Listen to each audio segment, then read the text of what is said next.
ce soir, c'est un message que je me prêche à moi-même. Le Saint-Esprit utilise ma voix pour nous parler à tous. Mais je suis le premier concerné par ce qui va être dit ce soir. Amen. Donc ce n'est pas un message dirigé à l'endroit de quelqu'un, mais c'est la pensée du Saint-Esprit dans cette saison pour chacun d'entre nous. Parce que si on veut devenir une église apostolique, une église qui a des branches, il faut qu'on ait des fils. Quand on rentre dans le domaine de l'apostolat, on rentre dans la dimension apostolique, c'est sur des fils que l'église peut compter. C'est sur des fils qu'un visionnaire, qu'un leader peut compter pour établir. Vous connaissez les Rothschild? Les Rothschild, vous les connaissez? Vous ne connaissez pas l'histoire des Rothschild? Vous connaissez? La famille Rothschild, c'est une famille de banquiers. D'accord? C'est une famille très puissante. Et c'est une famille qui pèse même, qui devient président en France. Les Rothschild, Emmanuel Macron a travaillé pour les Rothschild. Yes. Je pense qu'avant qu'il ne soit le président de l'économie, est-ce que vous savez qu'il était ministre de l'économie et des finances de François Hollande? Combien de personnes savent ça? Beaucoup de personnes ne savent pas. Il était ministre des finances de François Hollande et il envoyait ce qu'on appelle la loi Macron, qui était une loi économique qui a fait couler beaucoup d'encre, qui a eu beaucoup de discussions au Parlement français. Mais vous savez comment Macron a obtenu sa richesse? Il allait travailler pour les Rothschild. Les Rothschild, leur père, je ne sais plus quelle était la nationalité de leur père, mais à la faveur de la Deuxième Guerre mondiale, le père Rothschild, il a fait partager tous ses enfants dans différentes parties de l'Europe. Les pays les plus importants de l'Europe. Il a envoyé chacun de ses enfants là-bas.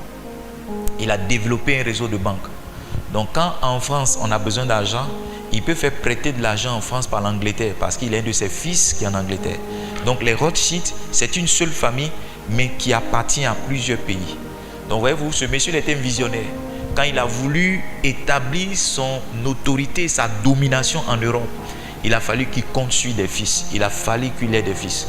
Avoir la simple vision ne suffit pas pour un pasteur, pour étaler, pour avoir des branches. Il faut qu'il ait des fils. Il faut qu'il ait des fils. Pas des membres, pas des sympathisants, mais des fils. Des gens qui obéissent à ce qu'il dit. Parce que dans l'obéissance, ton père peut t'envoyer là où tu ne veux pas. C'est ta capacité à obéir qui va te permettre de partir ou de rester. Devenir fils, c'est honorer son père. Yes. C'est servir son père et c'est imiter. Quels sont ceux qui sont les fils dangereux? Vous lisez dans la Bible, il y a beaucoup de fils qui sont devenus des menaces pour leurs propres parents. Un fils dangereux, si vous voulez le définir, c'est un fils qui devient un danger pour son père. Un fils qui devient un danger pour son père. Et dans la Bible, il y a beaucoup de fils qui se sont retournés contre leurs parents. Le plus célèbre d'entre eux, c'est Absalom. Pour ceux qui sont allés au Ghana, chez Bishop Dag, il y a une statue, c'est ça non? Une statue d'Absalom. Quand vous sortez à droite, vous voyez un monsieur qui est sur un cheval et ses cheveux ont été pris dans des branches. Voilà, c'est Absalom. Ruben aussi n'a pas été forcément un bon fils parce que Ruben est parti avec une des femmes de son père Jacob. Donc un fils dangereux, c'est un fils qui se retourne contre son père. Et si vous êtes un pasteur depuis des années, vous allez voir que certains de vos enfants peuvent se retourner contre vous. Je suivais une conférence il y a des années de cela. Je voyais une ancienne vidéo d'une conférence qui a eu lieu et je voyais parmi les pasteurs de l'homme de Dieu qui donnait la conférence un monsieur que j'ai reconnu. Il n'est plus avec cet homme de Dieu là. Il est maintenant dans un autre groupe. Ok?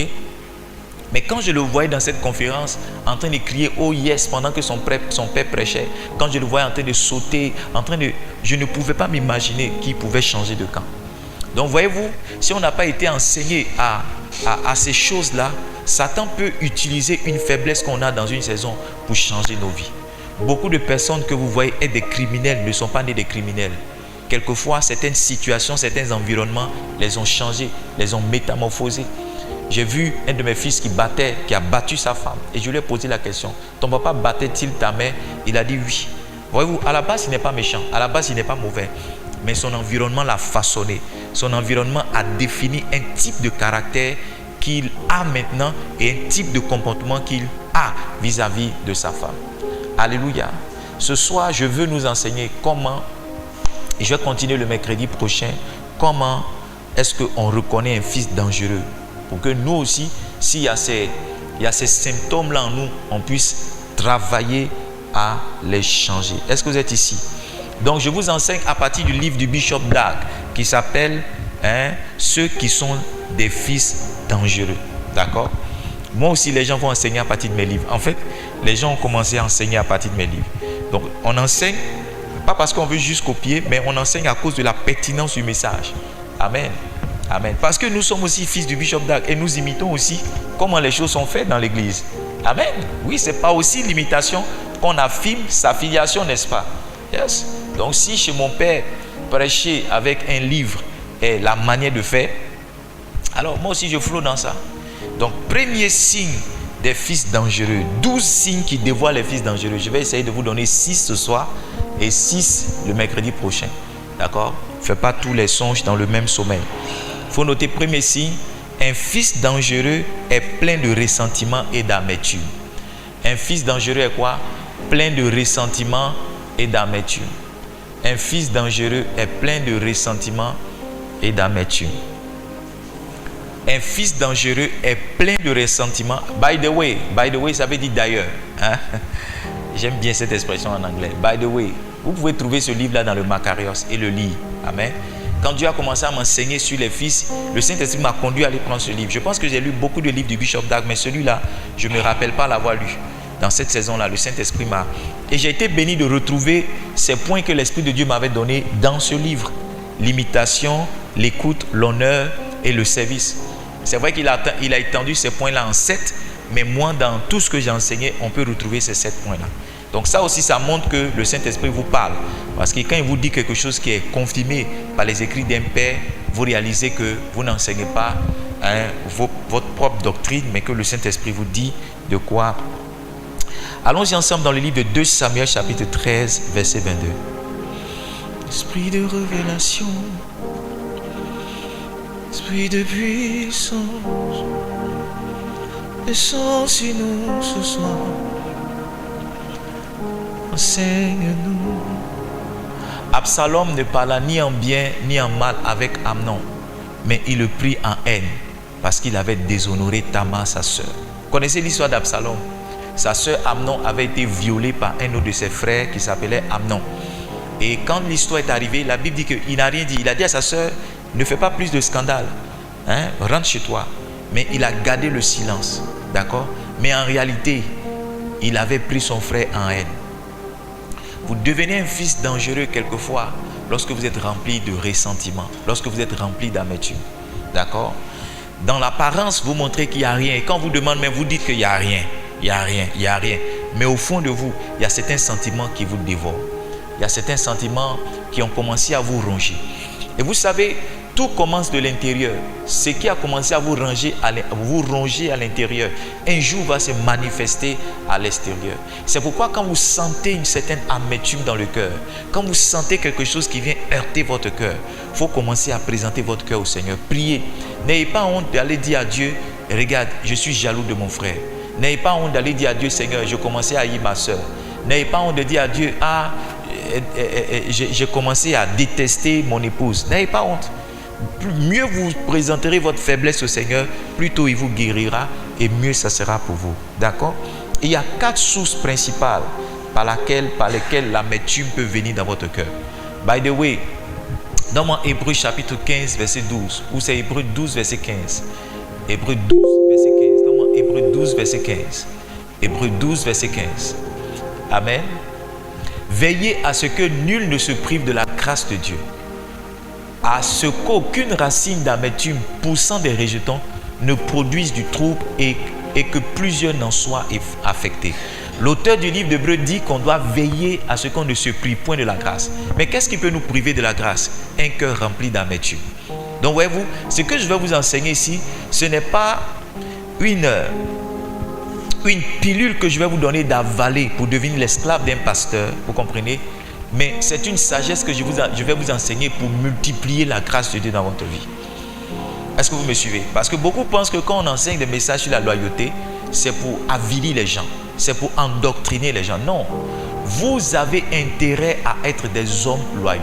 Vous savez, quand je venais ce soir à l'église, vous savez ce que le Saint-Esprit m'a dit dans la voiture? Je lui ai dit, je vais bien partager ça avec toi. Le Saint-Esprit m'a dit, dans le service pour Dieu, il y a des voitures, il y a des maisons.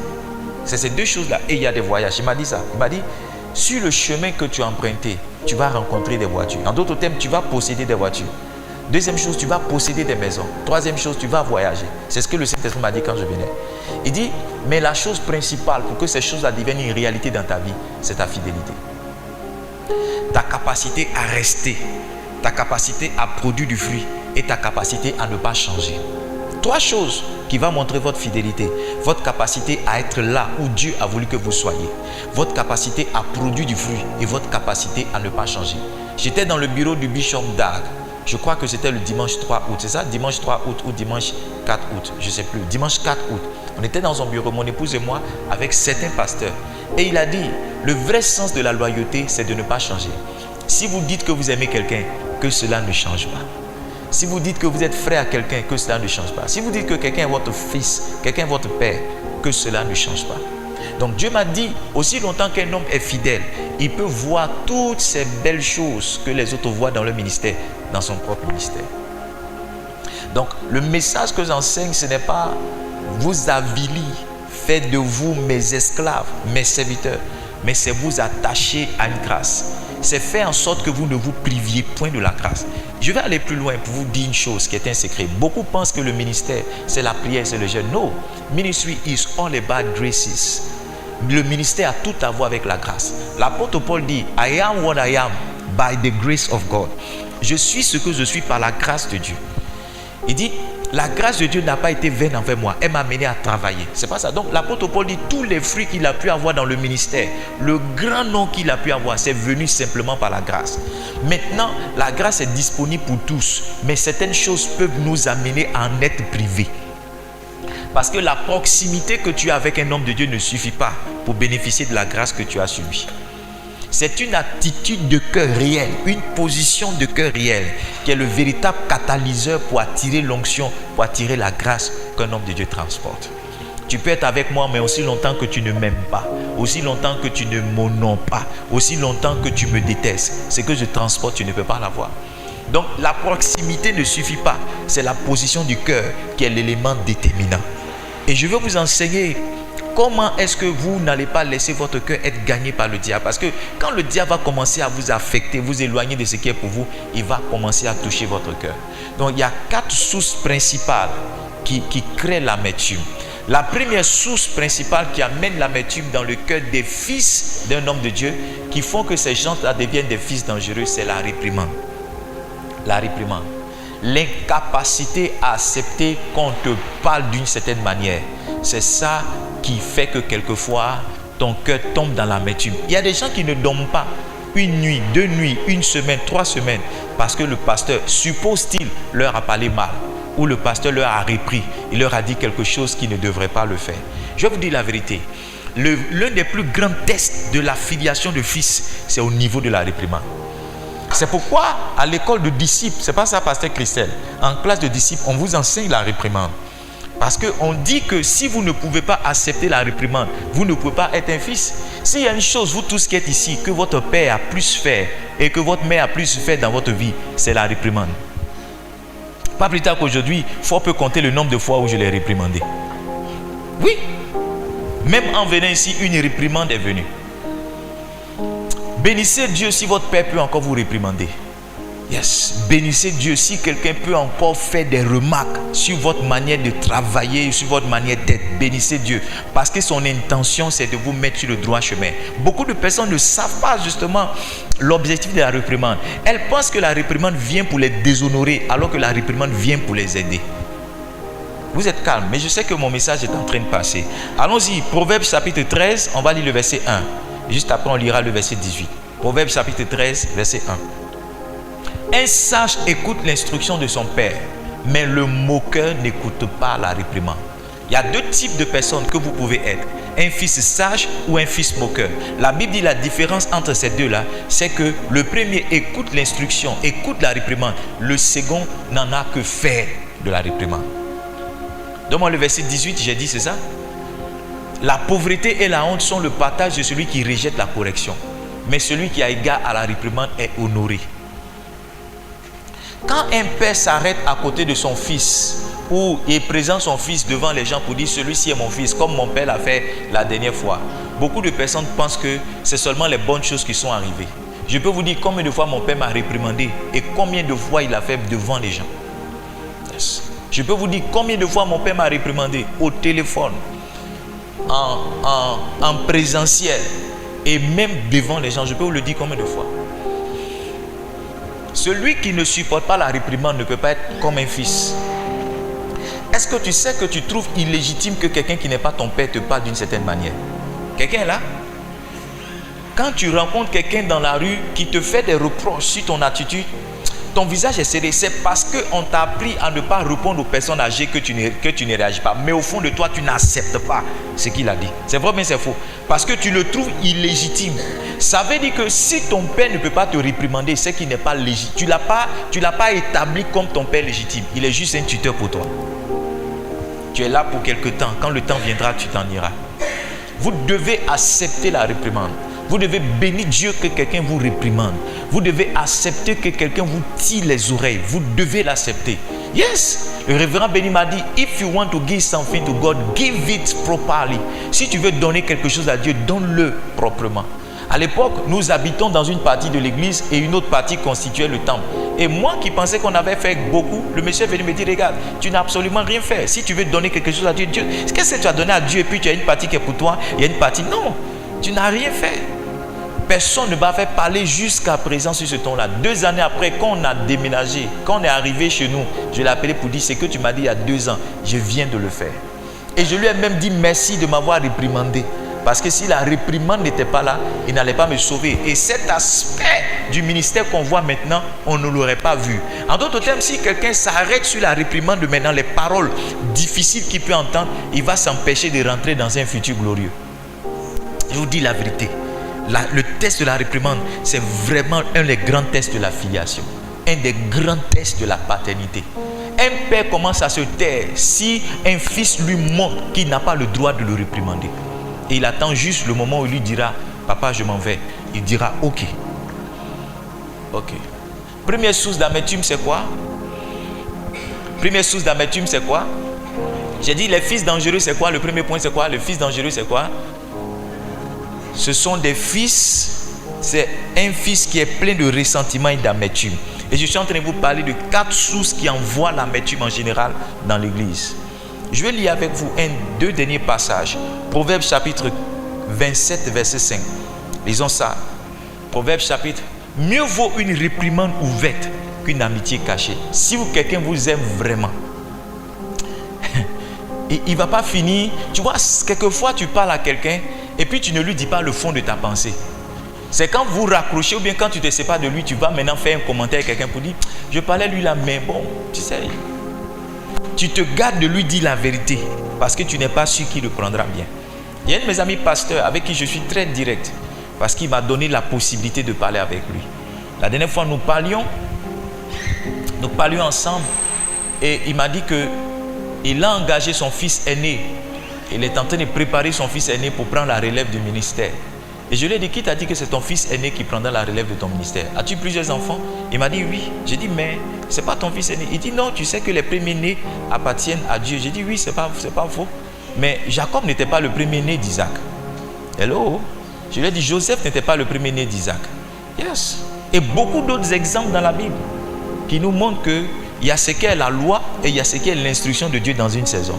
Donc je lui ai dit, mon frère, laisse-moi te réprimander. Laisse-moi te dire que tu n'es pas dans le vrai. J'aurais bien voulu que tu prépares tous tes enfants qu'au moment donné, quand le Seigneur te dira qui devra prendre la relève, tu le feras. Sinon, tu vas marcher dans la chair et tu vas mettre un fardeau sur un de tes fils qui n'est pas appelé à le porter. Est-ce que vous êtes ici? Mais je l'ai dit directement, avec les arguments, parce que cet homme-là, il accepte que je lui parle ouvertement. Il y a certaines personnes qui n'acceptent pas qu'on leur parle ouvertement. Quand vous devez même insister sur une chose qui est évidente et qui est la vérité, ça suscite des colères et des palabres. C'est source de division et c'est source de beaucoup de problèmes dans leur cœur. Même quand c'est la vérité, ils refusent que tu leur dises la vérité d'une certaine manière. Tu vois, c'est une forme d'orgueil lorsque tu définis la manière dont on doit te réprimander. J'ai dit quoi?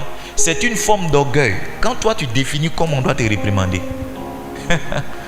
Comme on doit te parler là, quand c'est toi qui dis comment on doit te parler, c'est une forme d'orgueil.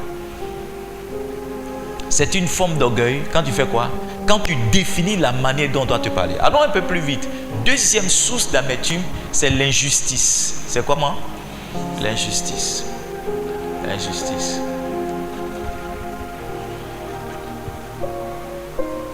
Beaucoup de personnes à l'église tombent dans l'amertume parce qu'elles pensent qu'elles sont sous le coup d'une injustice. Et vous savez, cette impression-là vient très souvent quand on tombe dans la comparaison. À l'anniversaire de ma soeur, papa a payé un gâteau. À mon anniversaire, il n'a rien fait. Quand j'étais malade, le pasteur est venu me voir. Non, quand ma soeur a été malade, le pasteur est parti la voir. Mais à mon tour, je suis malade, le pasteur n'est pas venu. Donc c'est un peu comme si le pasteur n'est pas juste. Donc dans l'église, il y a des gens qui l'aiment et il y a des gens qui n'aiment pas. Il y a des gens qui préfèrent et il y a des gens qui ne préfèrent pas. Et naturellement, quand tu commences à voir ce genre de propos-là, il y a l'amertume qui naît dans ton cœur. Tu marches avec l'impression que tu es dans une église où le pasteur n'est pas juste.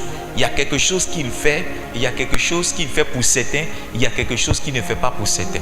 C'est une grande séduction dans laquelle quelquefois tu tombes.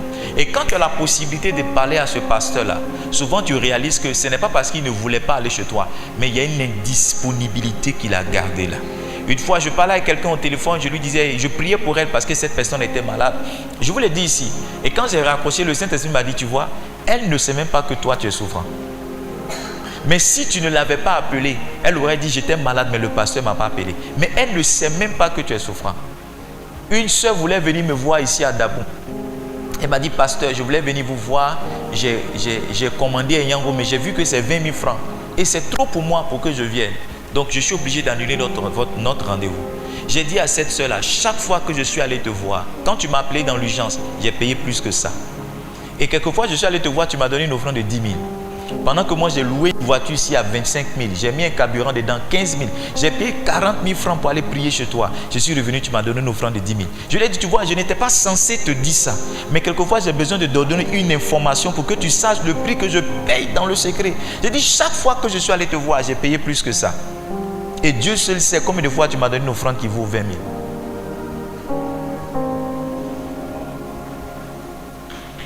C'est inutile. Et ça, c'est à la base de beaucoup de conflits dans les maisons. Parce qu'on se compare entre frères. Papa a payé ceci pour l'aîné et n'a pas payé ceci pour moi. Et si tu es assis ici, que tu es sincère avec toi, tu vas voir qu'il y a une amertume qui est née dans ton cœur parce que depuis que tu es un enfant, tu t'es toujours comparé à ta petite soeur ou bien à ton grand frère. Non, un jeune homme a failli tuer sa soeur jusqu'à la mort. Ils sont 3 enfants, sa soeur est la dernière. Et il a toujours pensé que sa maman aimait toujours sa soeur par rapport à lui.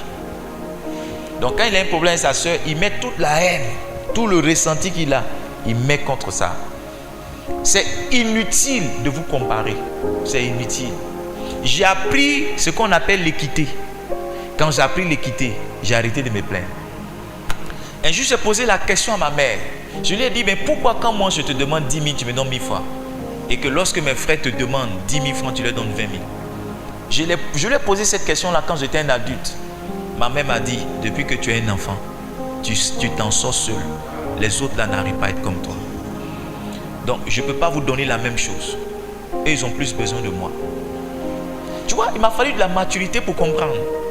Et tous les enfants ne sont pas logés à la même enseigne. Il y en a qui comprennent vite. Quand tu l'as enseigné une fois, ils ont compris, c'est fini. Il y en a derrière qui tu dois rester longtemps pour qu'ils comprennent. Maintenant, quand tu restes longtemps, si l'autre n'a pas compris que ce frère-là, il est dans un besoin, il est dans une disponibilité qui fait qu'il n'a pas les mêmes facultés, il va dire, mais pourquoi papa passe plus de temps alors qu'avec moi, il ne fait qu'une minute? Et ça sera la conséquence d'une amertume qui va naître dans son cœur, qui va faire que demain, il va commencer à haïr son frère. Quand j'ai appris ce que c'est que l'équité. L'égalité, c'est quand on vous donne tous pareil. Donc, on donne une part à chacun. On va faire un exercice.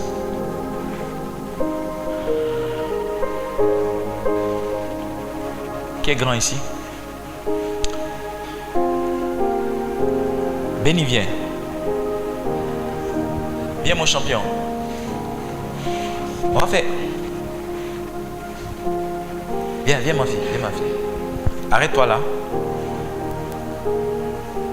arrête-toi sur cette marche. Viens mon champion, arrête-toi aussi sur cette marche. Alors ceux qui sont en ligne, ceux qui écoutent l'audio, qui ne savent pas trop de quoi on parle, j'ai mis les deux enfants sur une même marche. C'est ça l'égalité. Je les mets tous ensemble. D'accord? Mais pour que Béni ait la même taille que lui, je permets à Béni de monter. Monte sur la marche supérieure. Voyez-vous? Quand ils sont à ce niveau, ils ont pratiquement la même taille.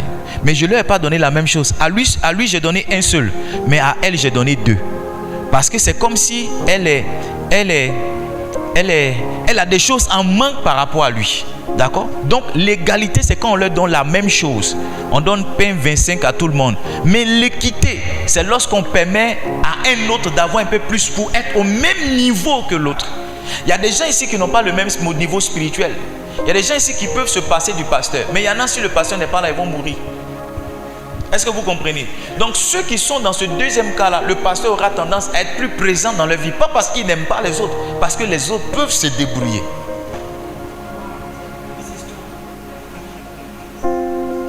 Est-ce que vous comprenez ce que je suis en train de dire? Donc si lui, il fait une comparaison avec sa soeur Béni, il va dire, tu vois, papa a donné 2 parts à Béni, il m'a donné une seule part. Alors que lui, en réalité, ce qu'il lui faut, c'est une seule part. Il n'a pas besoin de 2 parts. Mais il sait qu'une part, c'est ce qu'il faut. Mais quand il se compare à sa soeur, il voit que sa soeur a eu quelque chose de plus que lui. Et ça crée l'amertume dans son cœur. Voici comment à l'église, les gens font souffrir le pasteur. Descendez. Et ça devient source de colère, source de palabres et quelquefois source de débat et de challenge. Arrêtez de vous comparer. Arrêtez de vous comparer. Est-ce que vous savez que c'est une erreur? Et j'ai parlé de ça une fois à un de mes pasteurs qui me reprochait quelque chose. Je lui ai dit, c'est une erreur que tu penses que naturellement je suis en train de penser du mal de toi. Il dit, c'est une erreur que tu penses que je pense du mal de toi. C'est une erreur. Ce soir encore, je disais à ma fille que je crois que l'homme est foncièrement bon. Donc quand tu penses que je suis en train de... Quand tu m'attribues le mal, c'est une erreur. Parce que je ne peux pas penser du mal. Je ne peux pas m'asseoir et penser te faire du mal. Ce n'est pas possible. Peut-être que dans ma manière de faire, dans ma manière d'être, tu vois certaines choses, mais c'est juste un ressenti que tu as. Ce n'est pas ce qui est en réalité. Donc nous tous, on va arrêter de ne pas tomber dans l'amertume lorsqu'on ne va pas attribuer une pensée mauvaise et maléfique à l'un de nos pasteurs. Yes. Est-ce que vous me suivez? Laissez-moi vous donner un verset, on va mieux comprendre. Vous me suivez jusqu'à là? J'espère que le Saint-Esprit nous enseigne ce soir. C'est une clé principale. Luc chapitre 15, on va lire le verset 25 jusqu'au verset 32. Vous allez voir quelque chose. Viens au verset 20 pour que les gens comprennent un peu le contexte dans lequel nous sommes. Are you learning? Vous comprenez quelque chose, mais je vous ennuie. Ça va? Il se leva et alla vers son père. On parle de l'enfant prodigue ici. Yes. By the way, il y a beaucoup de types de fils. Il y a les fils bien-aimés, il faut noter. Il y a les fils légitimes. Il y a les fils prodigues. Il y a les fils dangereux. Il se leva et alla vers son père. Comme il était encore loin, son père le vit et fut ému de compassion. Il courut se jeter à son cou et le baisa. Le fils lui dit, mon père, j'ai péché contre le ciel et contre toi. Je ne suis plus digne d'être appelé ton fils. Mais le père dit à ses serviteurs, apportez vite la plus belle robe et l'en revêtez. Mettez-lui un anneau au doigt et des souliers aux pieds. Amenez le veau gras et tuez-le, mangeons et réjouissons-nous. Car mon fils que voici était mort, il est revenu à la vie. Il était perdu, il est retrouvé. Et il commençait à se réjouir. Maintenant, regardez le verset 25. Le frère aîné va venir se comparer. Let's go. Or, le fils aîné était dans les champs. Lorsqu'il revint et approcha de la maison, il entendit de la musique et des danses. Go ahead. Il appela un des serviteurs, lui demanda. Ce serviteur dit, ton frère est de retour et parce qu'il a été retrouvé en bonne santé, ton père a tué le veau gras. Il se mit en colère et ne voulut pas entrer. La question que je te pose, pourquoi est-ce qu'il s'est mis en colère? Il va nous dire pourquoi est-ce qu'il s'est mis en colère.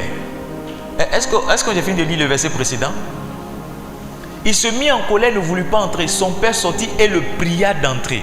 Il va maintenant nous dire pourquoi il est en colère. Il répondit à son père, voici il y a tant d'années que je te sers, sans avoir jamais transgressé tes ordres. Et jamais tu m'as donné un chevreau pour que je ne me réjouisse avec mes amis. Donc Donc il est rentré dans une comparaison. Il dit, moi il y a longtemps je te sais, tu ne m'as jamais donné ça. Tu vois? En d'autres termes, si son père, c'est-à-dire il n'avait pas de problème, aussi longtemps que son père ne lui donnait pas, il n'avait pas. Mais le jour où son père a commencé à donner à son petit frère, qui en plus a dilapidé ses biens, c'est ce jour-là que la colère est née. La colère est née, le ressentiment est né, parce qu'il a commencé à se comparer. Il a parlé, donne-moi le verset 30, vous allez mieux comprendre.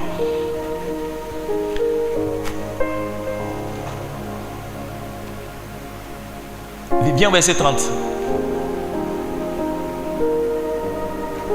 Il dit, quand ton fils est arrivé, celui qui a mangé ton bien avec des prostituées, c'est pour lui que tu as tué le veau gras. La Bible dit qu'il a vécu dans la débauche, mais c'est son frère aîné qui nous a dit qu'il a vécu les prostituées. Les premiers versets, on dit qu'il a vécu dans la débauche, mais c'est son frère aîné qui a appuyé pour dire, lui qui a vécu, il a mangé ton argent, c'est à lui que tu... Et à partir de là, il est tombé dans la colère. Il a même refusé de rentrer dans l'église parce qu'il a jugé que son père spirituel, son pasteur, n'était pas juste. Donc ça veut dire que son pasteur a un traitement pour quelqu'un et puis il a un autre traitement pour lui. Et lui, il suppose que le pasteur n'est pas juste. À partir de là, lui, il n'est plus membre de l'église. Il dit non, je ne rentre plus dans l'église. Faites tout ce que vous avez l'habitude de faire, je ne rentre plus. Et voici un travail qu'il va donner à son pasteur. Il dit, verset 31 maintenant. Il dit, mon enfant, lui dit le Père, tu es toujours avec moi et tout ce que j'ai est à toi. En d'autres termes, je n'ai pas ce type de problème avec toi. Toi, tu es déjà bien. Toi, tu n'as pas besoin de faire tout ça. Maintenant, verset 32, il dit, il fallait s'égayer et se réjouir parce que ton frère que voici était mort et qu'il est revenu à la vie parce qu'il était perdu et qu'il était heureux. Certaines personnes à l'église, peu importe ce qui arrive à leur frère, aussi, même si leur frère doit mourir, mais s'ils n'ont pas l'attention du pasteur, ça, ce n'est pas leur problème. Et quand le pasteur veut se concentrer pour quelqu'un, c'est fini. Ça, c'est la base d'un ressenti. Yes. C'est la base d'un ressenti. Un jour, nous sommes allés chercher mon père spirituel. Suivez-moi peut-être très bien. Moi, j'ai toujours eu l'habitude d'aller chercher mon père spirituel à l'aéroport. Certaines personnes l'attendaient à la maison. Et moi, je suis quitté d'abord, je suis allé le chercher. Et quand nous sommes arrivés chez lui, pendant qu'on était content de le recevoir, il y a une soeur qui a serré sa mine. Et puis elle a dit, quoi? Aïe aussi est parti avec lui en mission? Parce que le fait que moi je rentre, tu vois, on était tous contents de le voir, mais le fait que je suis descendu de la voiture, lui, c'est comme si lui et moi on avait pris l'avion, alors que moi je suis allé l'attendre à l'aéroport. Donc la soeur là, sa joie s'est arrêtée parce que si j'ai voyagé avec lui, ça veut dire, pourquoi on est tous ses fils et c'est lui là que tu choisis pour voyager?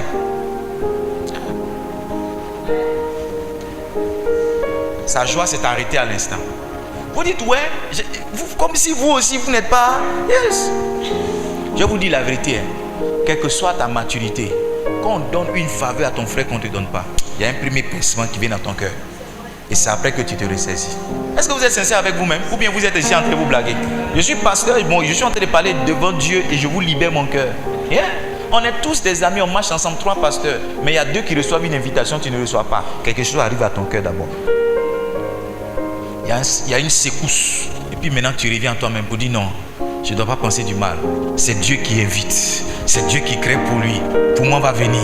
Et puis tu bois l'eau, tu vas dormir. Et puis tu bénis Dieu pour tes frères. Sinon, il ne faut pas te blaguer pour dire non, ça n'a rien fait. Tu vois, c'est ne pas avouer que quelque chose t'a affecté là. C'est en ce moment-là que le virus de l'amertume là commence à arrêter dans ton cœur. Et il travaille. Le jour où tu te rends compte, tu as commencé à haïr ton propre frère. Il dit, dans Hébreux chapitre 12, verset 15, il dit que nul ne se prive de la grâce, c'est pas ça? Nul ne se prive de la grâce, à ce qu'aucune racine d'amertume. Ça veut dire que l'amertume a plusieurs racines. Et c'est ces racines-là dont je suis en train de vous parler. La première racine, c'était quoi? La réprimande, l'incapacité à accepter la réprimande. Maintenant, la deuxième racine, c'est l'injustice, entre guillemets, ta fameuse injustice. C'est ça qui... Ça dit, quand tu dis non, il n'y a rien. Non, il n'y a rien, c'est ma soeur, non. Ce qui arrive à ma soeur, non. Quand tu dis il n'y a rien, tu es en train de te blaguer. Va devant le Seigneur et avoue que l'élévation de ta soeur, là, ça t'a affecté. Et dis, Seigneur, guéris-moi. Parce que ce n'est pas normal que je sois jaloux de mon frère. Ce n'est pas normal que je sois jalouse de ma soeur. Aide-moi. Le Seigneur va t'aider et tu pourras acclamer l'autre. Sinon, il y a beaucoup d'acclamations qu'on fait par hypocrisie. Il y a beaucoup de je suis avec toi, on le fait, mais ce n'est pas la vérité. Yes. Deuxième source d'amertume, c'est quoi? L'injustice. Allons-y dans la troisième source d'amertume. La troisième source d'amertume, c'est une attente insatisfaite. C'est une attente comment? Insatisfaite. Je suis pasteur depuis quelques années, j'ai compris ceci. Quand les gens passent, quand les gens ont des événements heureux, quand les gens ont des événements malheureux, ils s'attendent à moi. C'est l'observation que j'ai faite. Quand les gens ont des événements heureux, quand ils ont des événements malheureux, ils s'attendent à moi. Et souvent, ils sont blessés et frustrés parce que je n'étais pas là à leur événement heureux ou bien je n'étais pas là à leur événement malheureux. Yes. C'est difficile pour moi. C'est l'une des responsabilités les plus difficiles parce que dans la même semaine, il peut y avoir tellement d'engagement. Hier, je devais aller voir Delphine. Hier soir, Delphine m'appelait et dit: papa, je sais que tu es fatigué. Il faut dormir. Je sais que tu m'aimes. Je lui ai dit: ma fille, merci. Parce que je suis fatigué. Merci. Elle dit: tu es déjà venu une fois.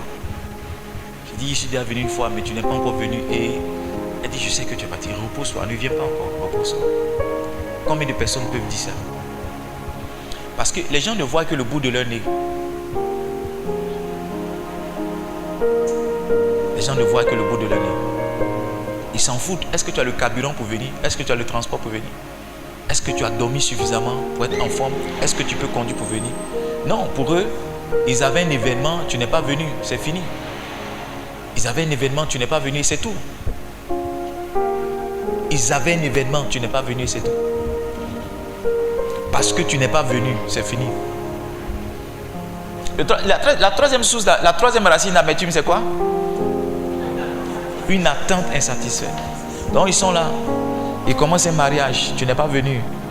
Pendant qu'ils sont en train de sauter, ils s'attendent à toi, jusqu'à ce que, on dit les mariés, allez-y dans la chambre, la lune de miel. Quand ils arrivent là-bas, ils font ce qu'ils ont à faire, mais quand ils ressortent, ils ont un ressentiment contre toi. C'est de tous les mariés. Et tous les invités qui sont venus ne comptent pas pour eux. Tu vois, c'est aussi l'amour que vous avez pour votre pasteur. C'est aussi l'importance que vous accordez à votre pasteur. Mais sachez tout le challenge, toute la difficulté que cela représente pour un pasteur d'être partout à la fois. C'est pourquoi quand l'église grandit, le pasteur a des assistants qui peuvent le représenter quelque part. Yes.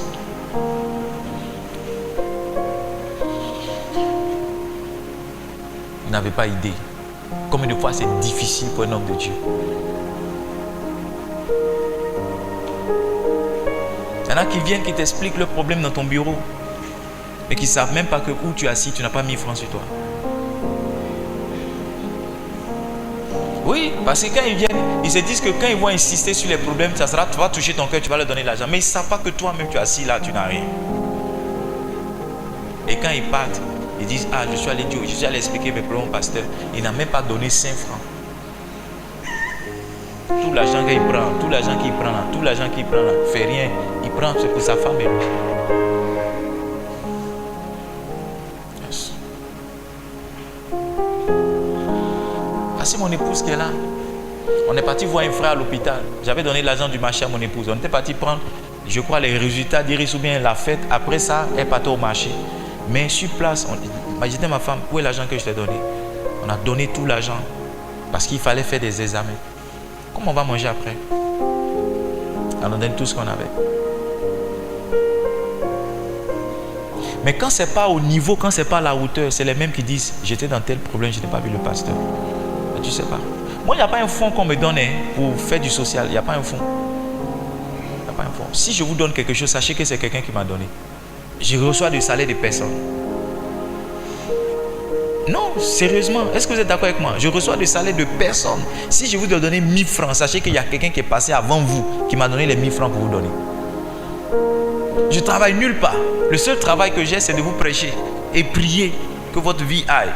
Non, si je vous ai donné quelque chose, sachez que ce n'est pas Guido aussi, c'est quelqu'un qui m'a donné et je vais vous donner.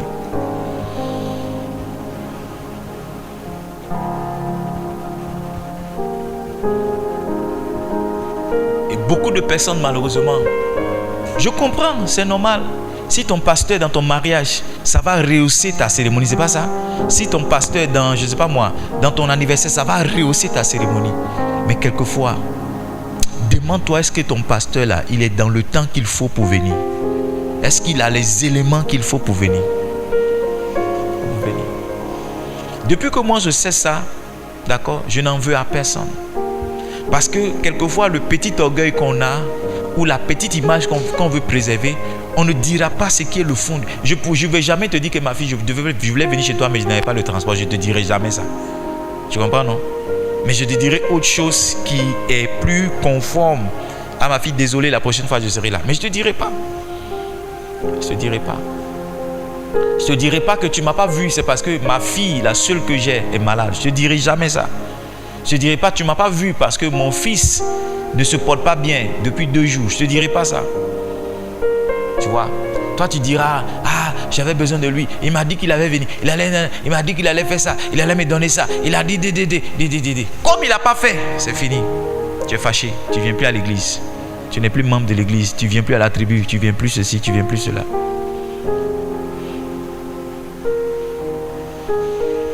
Alors, vous savez, chaque membre de cette église est un de mes fils. Et je pèse mes mots. Je suis affecté. Je suis affecté par ce qui arrive à quelqu'un ici. Comme je suis heureux par ce qui arrive à quelqu'un ici. Je ne suis pas juste un mercenaire qui s'en fout de si vous avez... Non. Je suis content pour vous quand les choses vont bien. Je suis aussi triste pour vous. C'est pourquoi mon épouse sait à quel moment elle doit me donner les mauvaises nouvelles, à quel moment elle ne doit pas me donner. Oui, notre contrat, c'est que tant qu'elle n'est pas mangé, elle ne me dit pas les choses qui attristent. Parce qu'elle sait que si elle me dit, ça va m'affecter et je ne vais pas manger. Vous ne savez peut-être pas, mais beaucoup d'entre vous ici m'ont empêché de manger un jour. Mais je ne vais pas venir te dire, regarde, toi tu m'as empêché de manger. Il y en a même pour qui j'ai pleuré. Il y a des... Jesus. 4e source d'amertume. Il y a 15 points, on est sur le seul point. Jesus. 12 signes qui dévoilent un fils dangereux. Un fils dangereux est plein de ressentiment. Et on est en train de parler de l'amertume et d'amertume. 4 sources, 4 racines d'amertume. La première, c'est quoi? La réprimande. La deuxième, c'est quoi? Une injustice. La troisième, c'est quoi? Une attente insatisfaite. La 4e, c'est l'indignation. Amen. C'est comment? Indignation. L'indignation, c'est quoi? L'indignation, c'est lorsque tu penses que moralement, le pasteur est passé à côté. C'est lorsque l'attitude du pasteur t'a choqué. Et vous savez, aujourd'hui, les gens s'indignent pour rien. Vous savez qu'avant que Judas ne vende Jésus, la Bible dit qu'il a été indigné. Et pourquoi est-ce que Judas a été indigné? Parce que Jésus a accepté qu'une prostituée vienne casser un parfum de valeur sur ses jambes. Et Judas a dit, mais on aurait pu prendre ce parfum-là, le vendre et s'occuper des pauvres. Pourquoi Jésus n'a pas cette pensée-là? Voici d'où l'indignation de Judas est venue. Et la Bible dit qu'à partir de là, Satan est rentré en lui et il a trahi le Seigneur. Vous devez faire attention à toute forme d'indignation. Les gens aujourd'hui s'indignent pour rien. Certains peuvent s'indigner parce que j'ai porté un jean. D'autres peuvent s'indigner parce que j'ai porté une basket. Certains encore peuvent s'indigner parce que j'ai une coiffure, j'ai mis un trait dedans. Oui, aujourd'hui les gens s'indignent pour rien. Le pasteur devient pour eux une pierre d'achoppement. Il aurait dû faire ça, il aurait pu faire ça. Tu vois, quand quelqu'un est indigné, c'est comme ça qu'il parle. On aurait pu faire ça, on aurait dû faire ça, on aurait pu faire ça, on aurait dû faire ça. Quelquefois, vous devez trouver des excuses à votre leader. Vous devez trouver des excuses à votre leader. Judas s'est indigné. C'est indigné. Comment beaucoup d'argent comme ça qu'on a eu, on aurait pu prendre ça pour faire ça? Non, on n'a pas fait ça. Quelqu'un est frustré. Quelqu'un est indigné. Quelqu'un est blessé. Ah. On a reçu 1 million de francs CFA ici du ministre. Si on devait demander à chacun ce qu'on devait faire, mais vous serez surpris des idées qu'on allait avoir. Mais je ne serais pas surpris que quelques-uns se soient indignés de comment on a dépensé l'argent et comment j'ai fait le point. Il y en a qui ont dit, on aurait pu prendre cet argent-là pour faire comme ceci, pour faire comme cela. Et qui ont été affectés depuis ce jour-là, qui se sont engagés à ne plus jamais s'associer à une telle initiative. Indignation.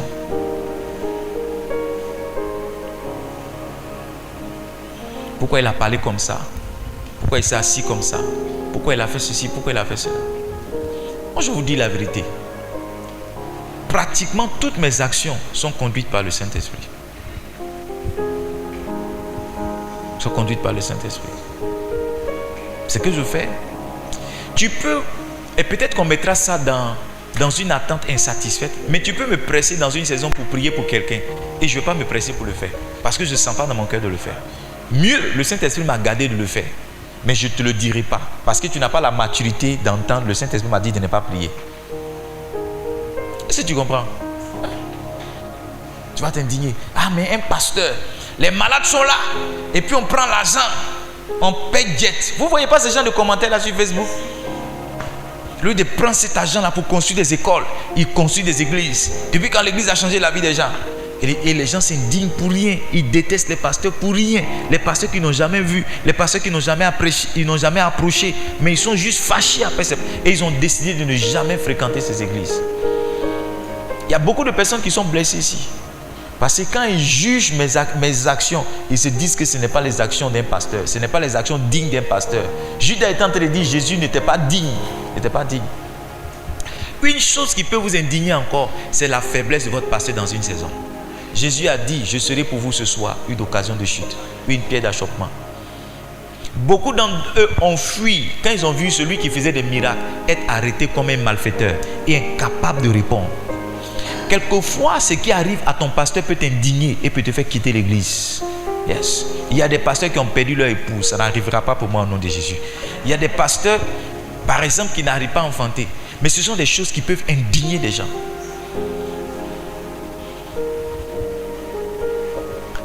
Le pasteur même peut tomber. Combien de personnes vont rester pour aider le pasteur à se relever? Beaucoup vont prendre des pierres pour l'achever. Achever le pasteur. J'ai vu un pasteur qui a été piégé comme ça. Bon, je ne sais pas si c'était son travail, mais je ne le juge pas. Les gens commencent à le boxer. Parce que je crois qu'il faisait des avances à une soeur. Et la soeur a rendu ça public. Donc ils ont piégé le pasteur. Ils ont attendu quand le pasteur a enlevé son pantalon, qu'il était dans son caleçon. Ils sont sortis avec un téléphone. Ils ont commencé à le boxer, chiffler. Quelqu'un d'autre aurait pu dire, c'est un homme comme nous. Peut-être qu'il est dans un moment de faiblesse. Couvrons sa nudité. Aidons-le à se relever. Un pasteur est acclamé quand tout va bien, mais assassiné et lapidé quand il tombe. Moi, je ne me fais aucun film. Il y a une autre expression encore. Vas-y, Anissé, aide-moi. Je me fais aucune illusion. Merci. Je me fais aucune illusion. Parce que les mêmes qui ont dit à Jésus, Hosanna, Hosanna, bienvenue, fils de David, c'est les mêmes qui ont dit crucifiez-le. Les hommes sont versatiles. Quand dans une saison, vous pouvez les aider à accomplir leur destinée, ils vont vous acclamer, Daddy, mon héros, moi ceci.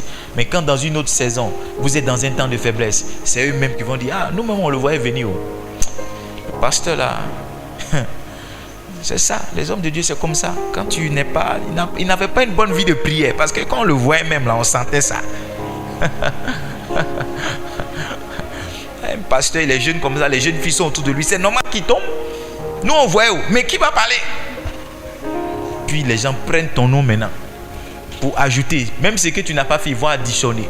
Ceux qui n'ont pas vu aussi, ils vont multiplier. Ils vont t'offrir un témoignage, une réputation qui est loin de la petite erreur que tu as fait. C'est pourquoi si vous êtes pasteur ici, que Dieu préserve votre cœur. Parce que les hommes sont versatiles. Vraiment versatiles. Est-ce que je peux m'arrêter là pour ce soir? Bien, je vous donne le deuxième point.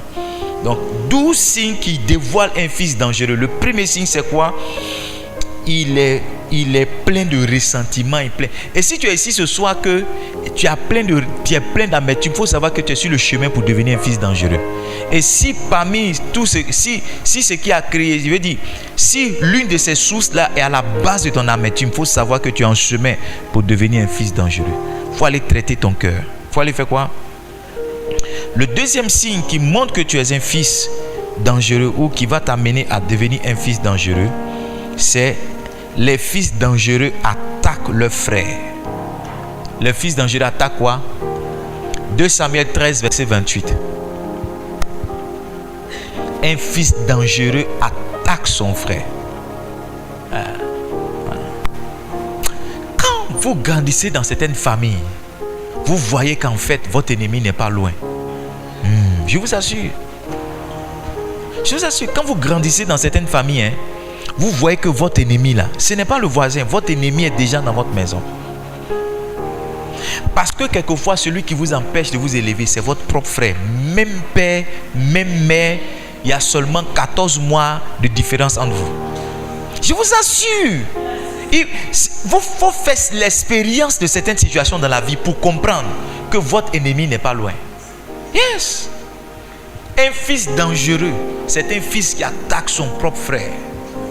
Il décide. Et dans la Bible, il y a eu beaucoup de frères qui ont... La Bible parle de Gédéon. On aime raconter l'histoire de Gédéon, n'est-ce pas? Juge. Mais lisez la fin de l'histoire de Gédéon. Les enfants que Gédéon a eus, il y a l'un parmi eux qui a fait assassiner les autres.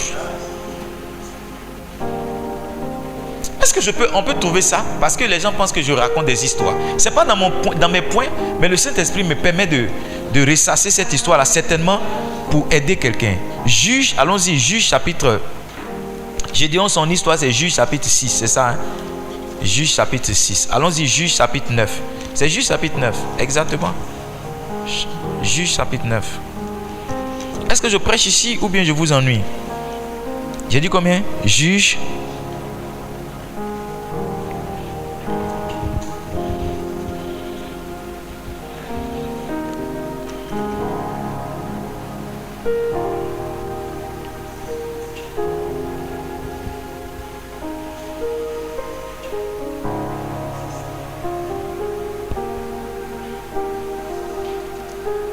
Juge chapitre 9, je crois qu'il s'appelle Abimelech.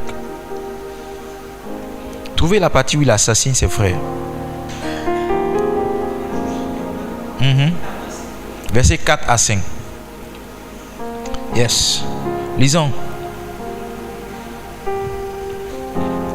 Il lui donnait 70 cycles d'argent qu'il enlevait de la maison de Baal-Bérith. Abimelech s'en servit pour acheter des misérables et des turbulents qui allaient après lui. Donc des gros bras, des microbes. Il achetait des microbes. Verset 5. Verset 5. Il vint dans la maison de son père à Ophra. C'est pas dans même Ophra, on dit que Gédéon était en train de battre le froment là. C'est ça? Et il y avait combien de toi quoi? Il tua ses frères, fils de Jérubéal. Jérubéal là, c'est le nom de Gédéon. Quand il a renversé l'autel de Baal. 70 hommes sur une même pierre. Il n'échappa que Jotham, le plus jeune fils de Jérubéal, car il était caché, il s'était caché. Donc tous les enfants de Gédéon, il y a un seul de ses enfants, Abimelech, qui est parti, qui les a tous assassinés. Il a laissé un seul. Allez-y au tribunal, ici vous allez voir que les affaires là, c'est frère contre frère. Allez-y. Les affaires d'héritage qu'il y a au tribunal ici, allez-y jeudi, demain jeudi, allez vous asseoir, vous allez voir. Un fils dangereux s'attaque à ses propres frères. Je pense qu'un bon fils doit dire: je ne fais pas parler à mes frères. S'il doit apprendre que je n'ai rien, qu'il garde. Tant pis pour moi. C'est peut-être pas ma grâce qu'il garde. Mais un mauvais fils s'attaque à ses frères. Dans l'église, il y a des gens qui attaquent les membres de l'église. C'est-à-dire, Satan n'est pas venu, un loup n'est pas venu, mais c'est dans la propre église qu'il y a des ennemis. Ici, on voit des gens qui se battent. C'est pas ici, devant ici, on voit les gens qui se battent. Les gens qui se battent jusqu'à déchirer le vêtement sur eux. Oui, des soeurs de l'église qui se battent jusqu'à prendre couteau contre leurs soeurs. Je suis pasteur, j'ai vu ça ici. J'ai vu ça ici. J'ai dit, c'est pas une soeur de maquis qui est venue, c'est une soeur de l'église, même chorale, même département, même service d'accueil. Qui se battent. Qui se battent. Qui se battent. Et qui se battent à l'église. Qui se battent à l'église. Mais quelqu'un qui peut sortir un couteau est dangereux. Oui. Quelqu'un qui peut lever le poing même si son frère est dangereux.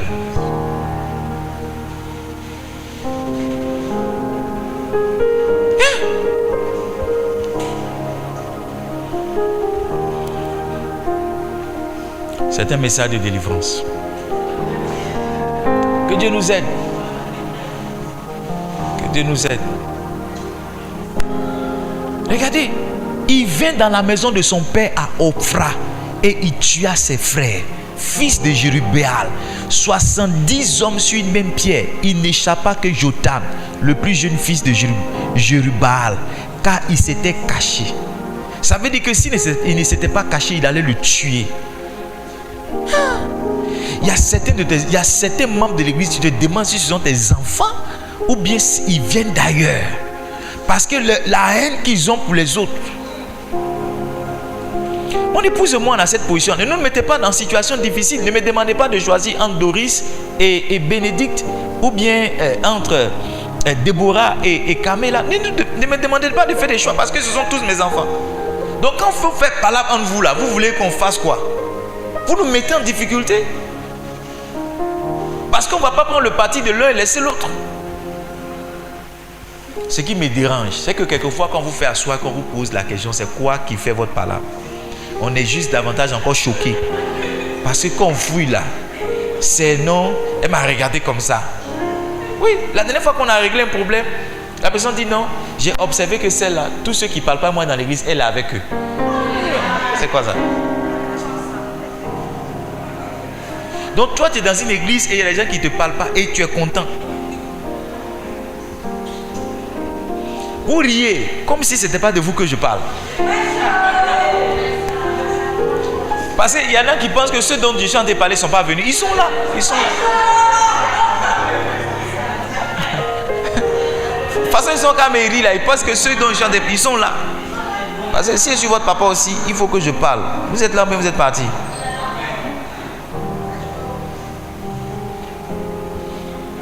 Fils dangereux, l'attaque. Vous savez, Absalom a fait tuer son frère. Est-ce que je peux lire ce passage-là? 2 Samuel 13, verset 28. Je vais donner le troisième point. 2 Samuel 13, verset 28. Absalom donna cet ordre à ses serviteurs. Faites attention, quand le cœur d'Amnon, Amnon c'est son propre frère, sera égayé par le vin. Vous qui aimez boire aussi là, vous ne savez pas quand vous tendez des pièges, quand vous êtes en train de boire. Il dit, quand son cœur sera égayé par le vin, et que je vous dirai, frappez Amnon, alors tuez-le, ne craignez point, n'est-ce pas moi qui vous l'ordonne? Soyez ferme et montrez du courage. Montrez, tuez-le. Quand il sera saoulé, il sera avancé là, tuez-le. Comment un frère peut avoir un tel projet contre son propre frère, même père? Comment tu peux avoir un tel projet?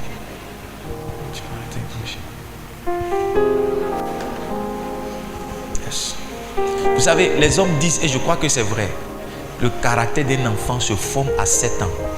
À partir de 7 ans, ce qu'un enfant peut faire, il faut faire attention parce que c'est ce qu'il va faire quand il sera grand. Il y a des enfants qui maltraitent leur frère. Oui. Attache son petit frère. Attache sa petite soeur. Il y en a même qui violent leur soeur. Oui. On dit non, ce sont des enfants. Ce sont des enfants. Bon, ce ne sont pas des enfants. Hein. Un démon est rentré dans l'enfant là. Si tu ne l'as pas délivré maintenant, c'est qu'il va vous montrer demain. En général, les sorciers ne mangent pas les gens de l'extérieur. Hein. C'est dans la propre maison, ils se rassasient. Troisième signe par lequel on voit un fils dangereux. Les années de difficulté et d'épreuve n'affectent pas le fils dangereux.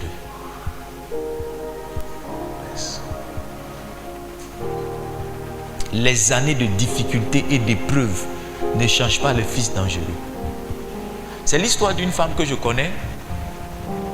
Sa fille ne se portait pas bien. Et on a dit en général, quand c'est comme ça, ça veut dire que quelquefois, peut-être la fille a des problèmes avec sa maman. Donc, les histoires de cœur, il faut venir parler, c'est pas ça, on va régler l'affaire. Sa maman dit, quand sa fille avait 9 ans, je te parle d'une femme qui est devenue grand-mère. Et la maman est devenue arrière-grand-mère. Elle dit, quand sa fille avait 9 ans, sa fille a fait quelque chose qui l'a blessée. La fille qui avait 9 ans, là, elle est devenue grand-mère. Vous n'avez pas bien compris.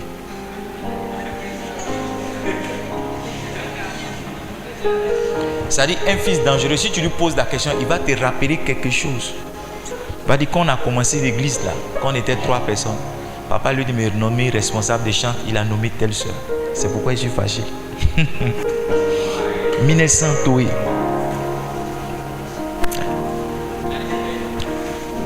Si le temps n'agit pas sur tes émotions, tu es dangereux. Si les événements n'agissent pas sur tes émotions, tu es dangereux. Il y a des gens qui veulent que coûte, on leur donne raison. Donc si 1000 ans sont passés, qu'on ne leur a pas donné raison, ils viennent, ils ne parlent plus dans l'église, ils s'asseyent derrière, ils viennent en retard. Quand tout le monde rit, ils ne rient pas. Quand tout le monde crie, ils ne crient pas. Ils sont toujours différents. 5 ans, la seule chose qu'il veut, c'est qu'on lui dise tu as raison. Tu as raison. Ah, papa, tu as reconnu que j'ai raison? Non, oui, tu as raison. Si le temps n'agit pas sur vos relations, n'agit pas sur vos émotions, n'agit pas sur votre état d'âme, vous êtes dangereux. Vous devez prier pour que Dieu vous aide. Dieu vous aide. Dieu vous aide. Je vais vous prendre l'exemple. Donne-moi Genèse chapitre 33. J'espère que je ne vous ennuie pas. Genèse chapitre 33. Lisons à partir du verset 8. Genèse 33 à partir du verset 8. Vous êtes là? Est-ce que vous avez vu Genèse 33 à partir du verset 8? Avant ça, donne-moi Genèse 27. Non, Genèse 27, c'est ça. Donne-moi Genèse 27.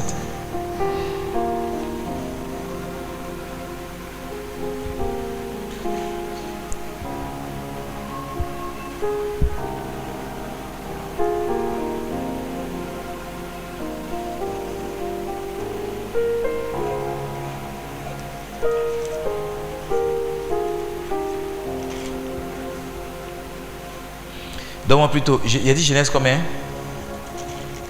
Donne-moi Genèse, c'est ça, Genèse 27, verset 41. On va revenir sur Genèse 33, verset 8. Lis avec moi 1, 2, 3, go. Ésaü conçut de la haine contre Jacob à cause de la bénédiction dont son père l'avait béni. Et Ésaü disait en son cœur, les jours du deuil de mon père vont approcher et je tuerai Jacob mon frère. Lisons encore une fois, on n'a pas bien lu. 1, 2, 3. Ésaü conçut de la haine contre Jacob à cause de la bénédiction dont son père l'avait béni. Et Ésaü disait en son cœur, les jours du deuil de mon père vont approcher et je tuerai Jacob mon frère. Regardez l'amertume. Parce que Jacob avait été béni à sa place. Maintenant regardez, ça c'est ce qu'il a dit à un moment de sa vie, c'est pas ça? Maintenant regardez l'effet du temps. Genèse 33 verset 8. Il a dit un jour qu'il va tuer son frère, c'est pas ça? Ésaü dit, à quoi destines-tu ce camp que j'ai rencontré? Et Jacob répondit, à trouver grâce aux yeux de mon Seigneur. Commence à partir du verset 1 s'il te plaît. Commence à partir du verset 1. Le soleil se levait puisqu'il passa Péniel. Jacob boitait à la hanche. J'ai dit quoi? Verset 1. Il m'envoie où là? 33 verset 1. Qui a la pomme là? Je vous dois un plat, peut-être comme je n'ai pas encore payé, c'est pour ça.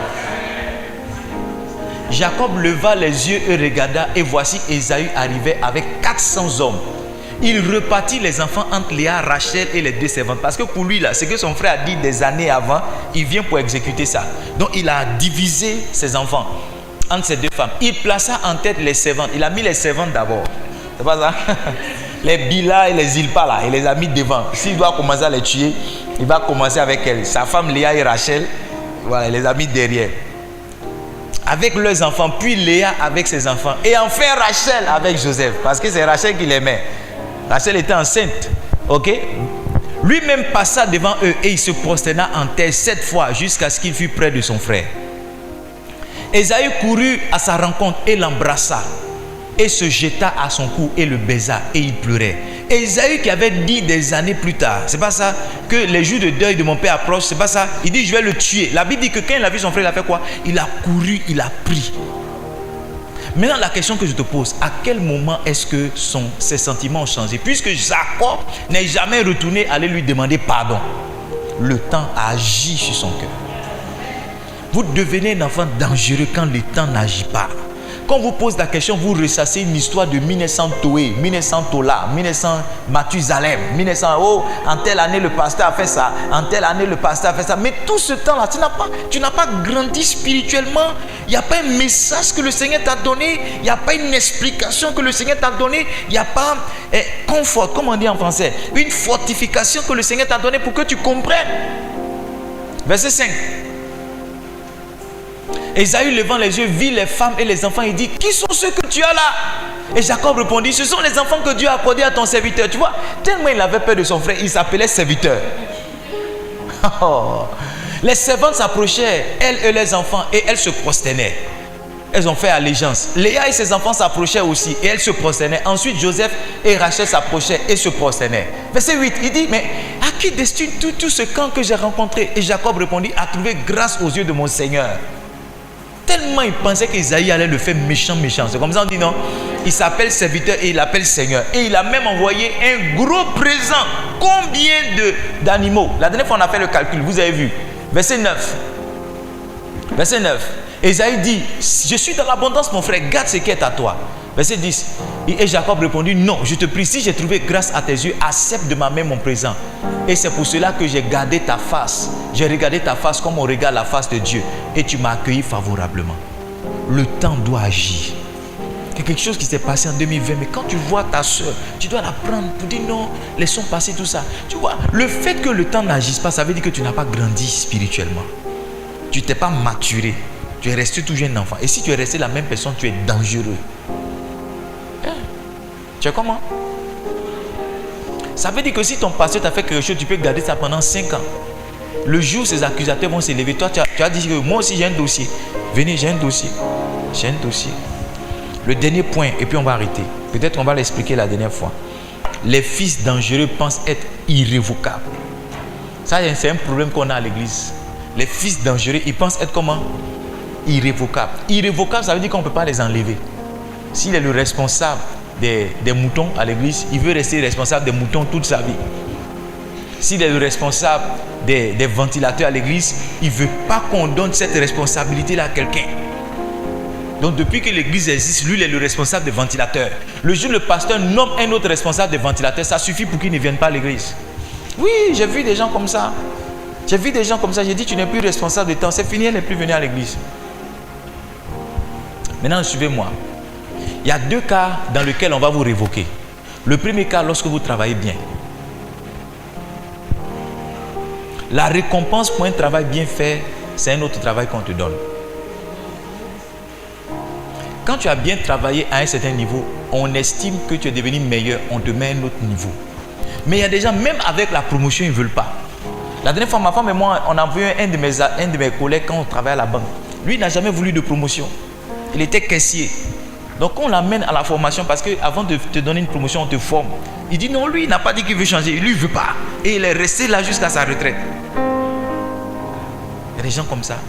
Il veut rester éternellement le responsable des ventilateurs. On dit: ventilateur, tu as bien géré. Maintenant on veut te confier climatisé. Non papa, c'est mon appel qui est là.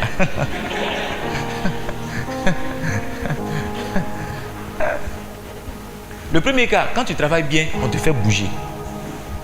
Il n'y a pas un poste ici qui est le nom de quelqu'un. Il faut que ça soit clair dans notre esprit. Ça nous fatigue quand quelquefois on veut réorganiser l'église. Et puis on est confronté à ça. Tu as été responsable des chants, c'est vrai. Mais on peut te donner un autre poste. On peut mettre quelqu'un responsable des chants. Pourquoi est-ce que le fait qu'on t'enlève là? Tu vois, parce que dans ton esprit, tu penses être irrévocable. Il n'y a pas longtemps, j'ai aidé la fille d'un de mes amis pasteurs. Elle est venue me voir. Et voici, ça fait 2 ans, elle ne va plus à l'église. Quand j'ai discuté avec elle, voici la raison. Qui veut connaître la raison qu'elle m'a donnée? Elle dit: papa, regarde, à l'église de mon papa, j'étais une bergère. Je dis: ah, mais c'est bien. Et puis elle dit: non, papa a voulu qu'on parte commencer une autre branche. Donc je suis parti avec une équipe de personnes pour commencer la branche. Et puis elle dit: quand on est parti commencer la branche, à moi qui étais berger, je suis devenu 5 membres. That's all, c'est tout.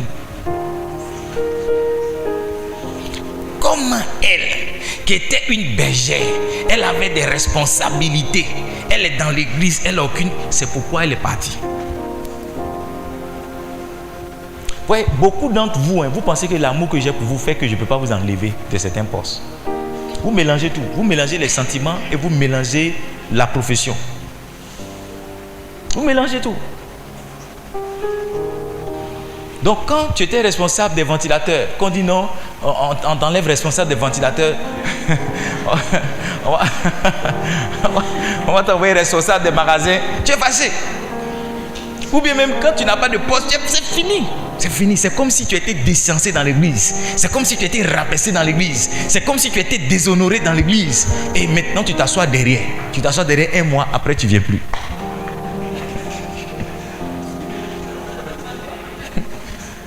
Tu vois quelqu'un derrière là. C'est que sa rébellion a commencé. Quelqu'un qui a l'habitude de s'asseoir devant. C'est pourquoi vous qui aimez vous asseoir derrière là. C'est une place que j'observe, je regarde très souvent. J'aime regarder qui est assis derrière. Est-ce que ce n'est pas un blessé? Parce qu'un blessé est très dangereux. Vous avez vu dans les passages qu'on a lu là. Il dit les jours de deuil de mon père approchent. Je vais le tuer parce qu'il a conçu de la haine. Donc je regarde quels sont ceux qui sont derrière. Parce que c'est en fonction des gens qui sont derrière aussi. Je crains pour ma vie ou bien je suis en paix pour ma vie. Je suis en paix ou bien je crains pour mon ministère. Je vous assure. Il y a des gens qui pensent être irrévocables. Vous êtes dangereux quand vous pensez être irrévocable. Papa ne peut pas m'enlever. Papa ne peut pas m'enlever. Papa ne peut pas m'enlever. Une fois, il y avait un jeune homme à la com. Je raconte cette histoire. On n'a pas inventé, c'est une histoire d'ici. Il pense qu'il est indispensable. Parce qu'on lui a fait des éloges. Oh, tu fais comme ça, tu fais comme ça. Et quand il vient, il sent qu'on est un peu serré de lui. Donc il vient à l'heure à laquelle il veut. Et puis il dit à ses camarades, regardez, il va tourner, il va me donner l'appareil. Et puis comme on est serré de lui, on tourne, on lui donne l'appareil, on dit fait des photos. Et puis il fait comme ça, il vous est parti.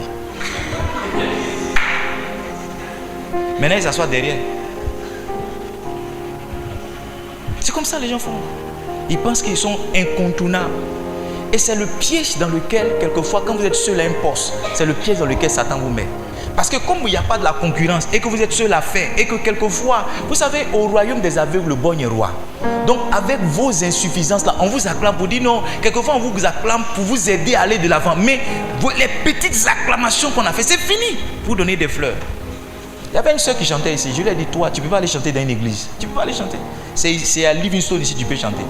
La preuve en est, depuis elle est partie là, elle n'a pas trouvé un groupe parce qu'elle n'a pas le niveau. Mais ici, là, on s'est blagué. Non, de temps en temps, on dit, oh, tu as bien chanté, c'est fini. Madame est devenue maintenant snatch. Elle est devenue snatch. Elle est une chante internationale. On ne doit pas l'enlever. Non, elle là, elle est incontournable. Quand elle vient, il y a un micro. Donc, les enfants. Le jour où on a enlevé la soeur, c'est fini, elle est partie. Le jour où on a dit tu n'es plus responsable, c'est fini, elle est partie. Parce qu'elle était tellement forte, elle chantait tellement bien, l'onction s'est dégagée tellement. C'est entre nous ici, on s'est blagué. Sinon toi, tu n'as pas le niveau.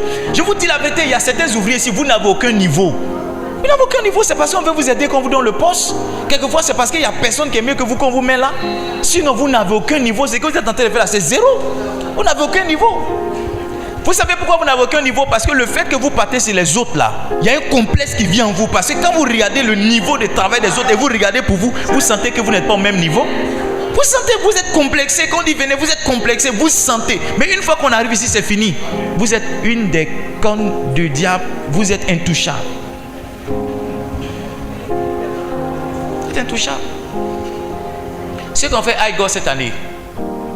Je n'ai pas chanté beaucoup, hein. J'ai chanté une seule fois. C'est le pasteur Franck Kwasi qui a chanté. Mais je ne vais pas dire que prochain Igor, ils ne vont pas me voir là-bas. Igor, sinon on a commencé. C'était moi qui chantais. C'est pas ça? Vous étiez là, non? Quand je chante, les choses se passent. Maintenant, c'est quelle chante ils ont envoyé encore.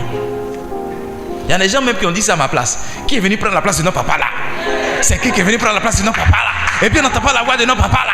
Pourquoi c'est notre papa qui est assis? C'est fini, on ne vient plus à Igor. S'ils ont remplacé notre papa, c'est que nous, on se remplace. Tu vois, c'est moi qui ai dit au chant, Franck, viens. Il y a ta place ici. Viens chanter. Moi, on m'a trop vu chanter. Viens chanter. Je vais faire autre chose dans Aigos. Ne vous asseyez pas sur un poste. Si vous êtes assis sur un poste longtemps, ça veut dire que vous êtes incompétent. Parce qu'il n'y a que les gens qui sont compétents qu'on range dans un garage. Ce sont les gens qui sont compétents, on les fait avancer. Yes, on les fait avancer. On leur donne un département, ils forment ça propre. Forment. Si.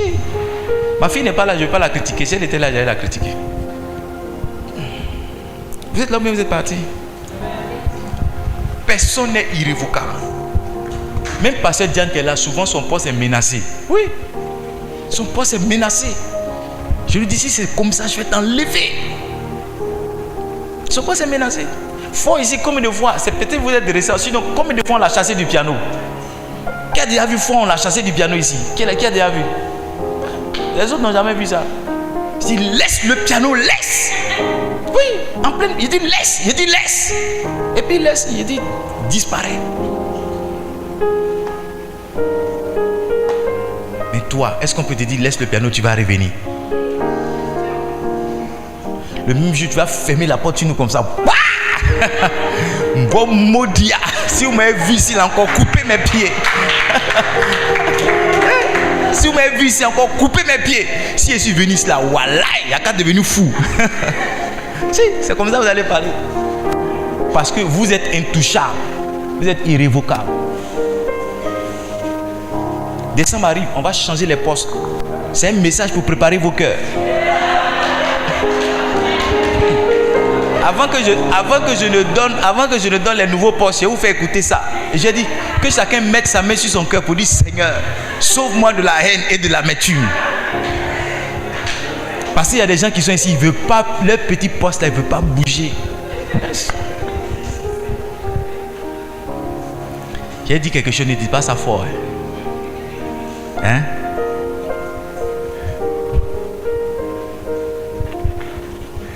J'ai dit quelque chose. Ne dis pas que c'est moi qui ai dit. Oh. Vous êtes ici. Il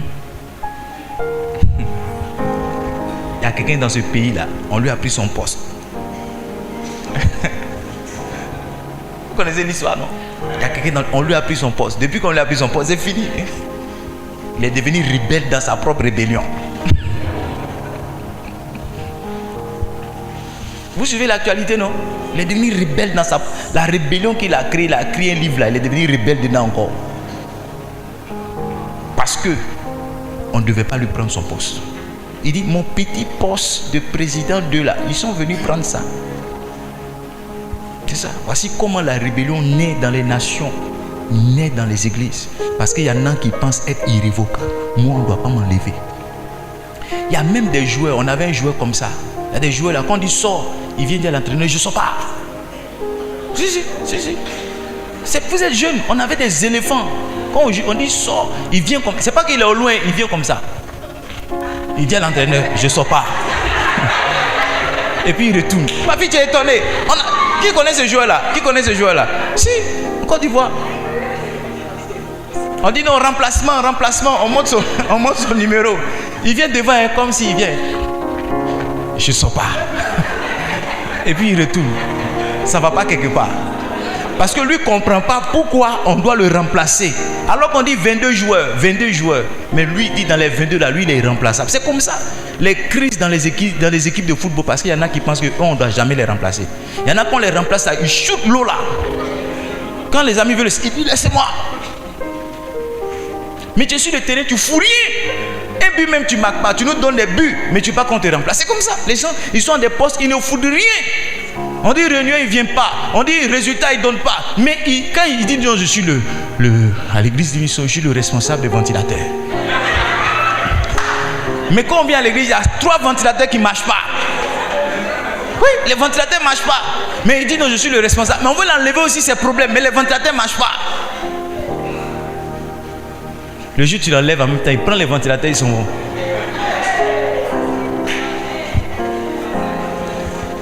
D'où signe qui montre un fils dangereux. Premier signe, c'est quoi? Passez en ici. Vous avez oublié ce qu'on devait faire. Premier signe, c'est quoi? Hein? Yes. Il est comment? Le fils dangereux est plein de ressentiment et d'amertume. Non, tu mets plein de ressentiment et d'amertume. Deuxième signe, c'est quoi? Attaque ses propres frères. Troisième signe, c'est quoi? Les années de difficultés et d'épreuves ne l'affectent pas. Quatrième signe, c'est quoi? Il pense être irrévocable. Lui, on ne doit pas l'enlever. Vous connaissez un fils comme ça, un monsieur comme ça? On ne doit pas l'enlever. Il sait qu'on monte, on descend, il sera là. On ne peut jamais le changer. Quand vous êtes dans une position où vous pensez être irrévocable, l'orgueil a commencé à vous gagner. Le chou, vous allez être affecté. On va se tenir debout. Il est 21h05. Excusez-moi, on a dit. Le mercredi prochain, on va avancer. Qui aime ce message? Allez-y lire le livre du Bishop Dag. Je vais enseigner ça encore le mercredi prochain. Ceux qui sont des fils dangereux. Ceux qui sont des fils dangereux. Vous savez, je m'enseigne moi-même. Je m'enseigne moi-même.